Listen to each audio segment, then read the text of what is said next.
जय श्री माता वैष्णो देवी। माता वैष्णो देवी की यात्रा में आप सभी का स्वागत है। जब हम बाणगंगा से स्नान करने के बाद बाहर निकलते हैं और उसके बाद हम चढ़ाई की शुरुआत करते हैं और जैसे जैसे हम धीरे आगे बढ़ते हैं, जैसे मैं बताता हूँ, यहाँ पर जो फ़ोटो स्टूडियोज होती हैं, ये देखिए ना, यहाँ पर माता वैष्णो देवी की गुफा होती है, बना रखी होती है। ऐसे कई सारे देवी देवताओं की मूर्तियाँ होती हैं यहाँ पर, और यहाँ पर काफ़ी सारे लोग आते हैं फ़ोटो के। ये सामने अगर आप देखेंगे, जो वो एक तरीके से जो माता रानी का मुख्य जो द्वार है जहाँ से हम लोग प्रवेश करते हैं, ये वो जगह आपको दिखाने वाला हूँ जहाँ पर एक दीपक वगैरह भी काफ़ी सारे लोग जलाते हैं यहाँ पर, और उसके बाद ही जो है आप आगे बढ़ते हैं। तो ये जो आप सफ़ेद कलर का भी सामने जैसे जैसे मैं चलूँगा आपको दिखाऊँगा, ये वो जगह है जहाँ से लोग कहते हैं, मतलब अब आप सीढ़ियों की तरफ आगे बढ़ना शुरू कर रहे हैं, ये वही जगह है। और इसके बाद आपको दिखाऊंगा माता जो वैष्णो देवी है, इनका एक जगह प्रथम चरण का एक मंदिर है, वो भी मैं दिखाऊंगा। तो सबसे पहले ये वो जगह है, आप देखिए, ये वो जगह है जहाँ से ये मैं उसके नीचे से पार कर रहा हूँ, और काफ़ी सारे लोग यहाँ पर हाथ जोड़ते हैं माता रानी को। ये वो जगह है जैसे मैं दिखा रहा था आपको। आप देख रहे हैं श्री माता वैष्णो देवी की यात्रा भाग 3। इससे पहले मैंने 2 भाग अपलोड कर दिया है, और इस तरीके से नज़ारा आपको यहाँ पर देखने को मिलता है। काफ़ी सारी दुकानें हैं आस पड़ोस में, और ये है माता की जो 3 पिंडियाँ हैं, उसी तरीके से 3 एक तरीके से मंदिर से बना दिए हैं, और इसी के नीचे से आप पार करते हुए आप प्रवेश करते हैं मुख्य रास्ते पर, जहाँ पर माता रानी, जो रास्ता की माता रानी के जो भवन की तरफ जाता है।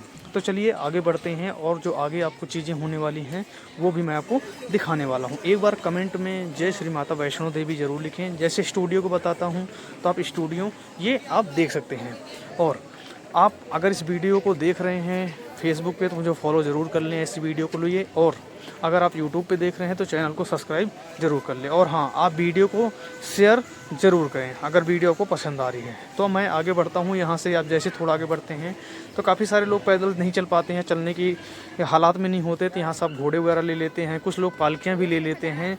जैसे आप बाणगंगा से जैसे ही बाहर निकलते हैं, उसके बिल्कुल राइट साइड में देखेंगे, वहाँ पर लगी होती है, और फिर चलते चलते हम पहुँच जाते हैं कहाँ पर, जो मैं बता रहा था आपको, श्री माता वैष्णो देवी जब इस पहाड़ पर जाकर विराजित हुई थी, जब उन्होंने अपना प्रथम चरण इस पहाड़ पर रखा था, तो एक मंदिर है जिसे कहते हैं प्रथम चरण पादुका।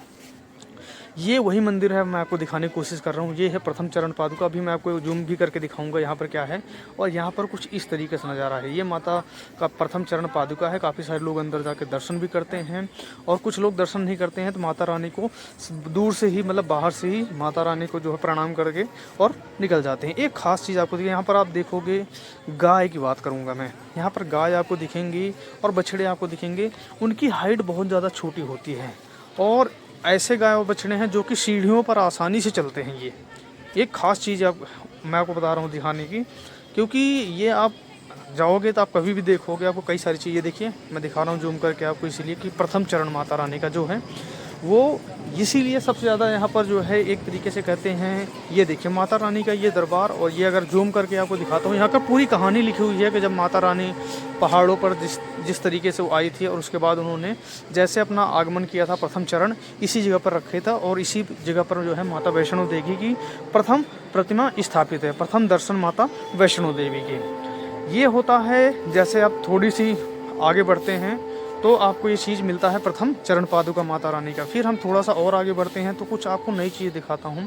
आप जाएंगे कभी भी, जब आप सीढ़ियों से चलते हुए आगे बढ़ते हैं या नॉर्मल रास्ते से चलते हो, जैसे पहला पड़ाव आता है एक तरीके से कह लो, तो आपको कुछ अलग चीज़, जैसे मैंने अभी एक जूम करके वो चीज़ दिखाई, इसी तरीके से कई सारे आपको चीज़ें देखने को मिलेंगी। एक मंदिर बनाने की कोशिश की जा रही थी, लेकिन पहाड़ की जो श्रृंखला है, उन श्रृंखलाओं को, जो श्रृंखला होती है पहाड़ की, उनसे अगर अलग होते हैं तो उनमें बना पाना बहुत मुश्किल होता है। अब यहाँ पर देखिए काफ़ी सारे निशान हैं, और ये सारे के सारे भगत जय माता दी की जय घोष के साथ सब लोग आगे बढ़ते हुए निकल रहे हैं। और आप भी एक बार कमेंट में जय श्री माता वैष्णो देवी ज़रूर लिखें। और ये हैं वो प्रकृति के नज़ारे जिसे कहते हैं श्री माता वैष्णो देवी के दरबार में स्वर्ग के नज़ारे। और यूं ही लोग आते हैं और दर्शन करने के लिए माता के दरबार की तरफ बढ़ते हैं। मैं भी भवन की तरफ यूँ बढ़ूँगा। काफ़ी सारे लोग, मैं बताता हूँ, घोड़े से, कोई पालकी से, अलग अलग तरीके से भी लोग जाते हैं तो यहाँ पर दर्शन करने के लिए।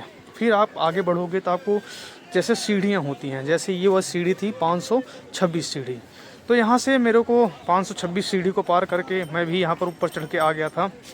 और ये चढ़ना आसान नहीं होता, खासकर जिनको दिल की बीमारी होती है, वहाँ पर लिखा होता है दिल की बीमारी या कोई बीपी हाई हो, ज़्यादा शुगर वगैरह हो, तो आप नहीं चढ़ सकते। आपको कोई बीमारी हो तो आप सीढ़ी पे ना चढ़ें, यहाँ पर साफ साफ लिखा होता है एक नोटिस में।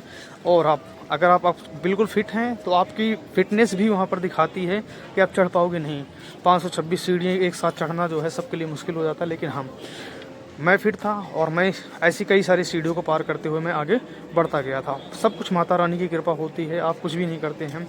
और इसी तरीके से आप भी जब जाते हैं तो इस बात का ज़रूर ध्यान रखें, जैसे कि ये लोग आगे धीरे धीरे करके बढ़ेंगे। और इस तरीके से कुछ नज़ारा देखने को मिलता है श्री माता वैष्णो देवी का। ये है भाग 3, इसके बाद आएगा भाग 4। एक बार कमेंट में जय श्री माता वैष्णो देवी ज़रूर लिखें। और यूँ ही माता की जो यात्रा है मेरी तरफ से, माता रानी मेरे को जैसे जैसे आगे बढ़ा रही थी, मैं आगे की तरफ बढ़ता हुआ जा रहा था। काफ़ी सारे लोग रास्ते की बात करते हैं, रास्ता आप देखोगे इसी रास्ते से लोग जा भी रहे हैं और इसी रास्ते से लोग आ भी रहे हैं। अब रास्ते 2 होते हैं श्री माता वैष्णो देवी की जाने के लिए। एक होता है हिमकोटी का रास्ता, दूसरा होता है सांझी छत का रास्ता। तो आप जो नया रास्ता है वो बीच से ही कट जाता है, वो हिमकोटी की तरफ से चला जाता है और दूसरा चला जाता है सांझी छत की तरफ से। तो जैसे जैसे आप देखोगे लोग इस तरीके से उतर भी रहेंगे आपके सामने और लोग जा भी रहे होंगे आपके सामने से। मैं जो है सांझी छत वाला रास्ता है, मैं उस रास्ते से गया था। मैं वो पुराना रास्ता है एक तरीके से, सबसे पहले वही रास्ता बना था, तो मैं उसी को प्रेफर किया। और मैंने सुना उसकी चढ़ाई थोड़ी सी ज़्यादा है, तो मैं उसी से जाना जो है अच्छा लगा मेरे को, और मैं उसी रास्ते से जा रहा था। तो ये था आज पार्ट 3 आपने देखा। एक बार कमेंट में जय माता दी ज़रूर लिखें, वीडियो को शेयर करें। अगली वीडियो